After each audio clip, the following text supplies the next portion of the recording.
So today, the United States launched a trade war against Canada, their closest partner and ally, their closest friend. At the same time, they're talking about working positively with Russia, appeasing Vladimir Putin, a lying, murderous dictator. Make that make sense.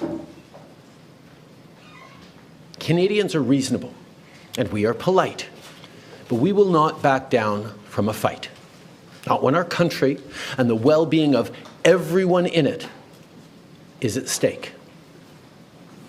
At the moment, the U.S. tariffs came into effect in the early hours of this morning, and so did the Canadian response. Canada will be implementing 25% tariffs against $155 billion worth of American goods, starting with tariffs on $30 billion worth of goods immediately, and tariffs on the remaining $125 billion of American products in 21 days' time. Le dollar de marchandises de plus. Now, it's not in my habit to agree with the Wall Street Journal, but Donald, they point out that even though you're a very smart guy, this is a very dumb thing to do. And inflation is set to rise dramatically all across your country. Today, we will also be challenging these illegal actions by filing dispute resolution claims at the World Trade Organization and through the USMCA. But in the meantime, our tariffs will remain in place until the U.S. tariffs are withdrawn, and not a moment sooner. And should these tariffs not cease, we are in active and ongoing discussions with provinces and territories to pursue several non-tariff measures, measures which will demonstrate that there are no winners in a trade war. Incredible work we've done together to tackle the scourge. We don't want this. We want to work with you as a friend and ally. And we don't want to see you hurt either. But your government has chosen to do this to you. As of this morning, markets are down, and inflation is set to rise dramatically all across your country. Your government has chosen to put American jobs at risk, at the thousands of workplaces that succeed because of materials from Canada or because of consumers in Canada, or both. We designated 7 drug cartels. There is absolutely no justification or need whatsoever for these tariffs today. Now, the legal pretext your government is using to bring in these tariffs is that Canada is apparently unwilling to help in the fight against illegal fentanyl. Well, that is totally false. To protect our citizens. And now, to my fellow Canadians, I won't sugarcoat it. This is going to be tough, even though we're all going to pull together, because that's what we do. We will use every tool at our disposal so Canadian workers and businesses can weather this storm. But Donald, they point out that even though you're a very...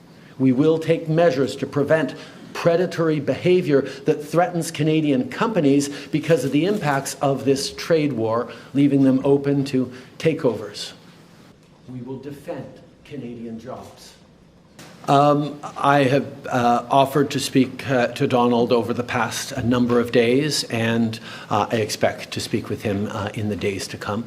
I'm always there to talk with him about the importance of working together to take on the world at this time. Et de s'appuyer l'un sur l'autre pour faire face à cette menace.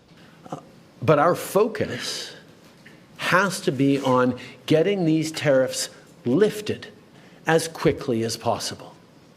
What can we do in the coming days is our focus to make sure that these tariffs don't last a second longer than necessary, malgré tous les défis qu'on va être en train de vivre ensemble.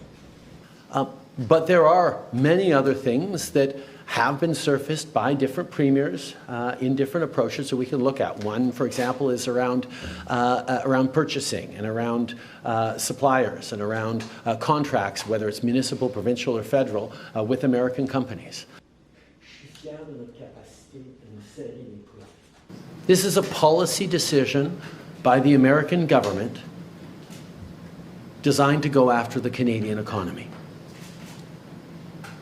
This is a trade war, yes. Les uns sur les autres. It's an example of not really being able to see what it is that he wants, because even the excuse that he's giving for these tariffs today of fentanyl is completely bogus, completely unjustified, completely false. So we actually have to fold back on the one thing he has said repeatedly, that what he wants is to see a total collapse of the Canadian economy. Because that'll make it easier to annex us, is the second half of his thought. Now, first of all, that's never going to happen. A scourge that is illegal fentanyl.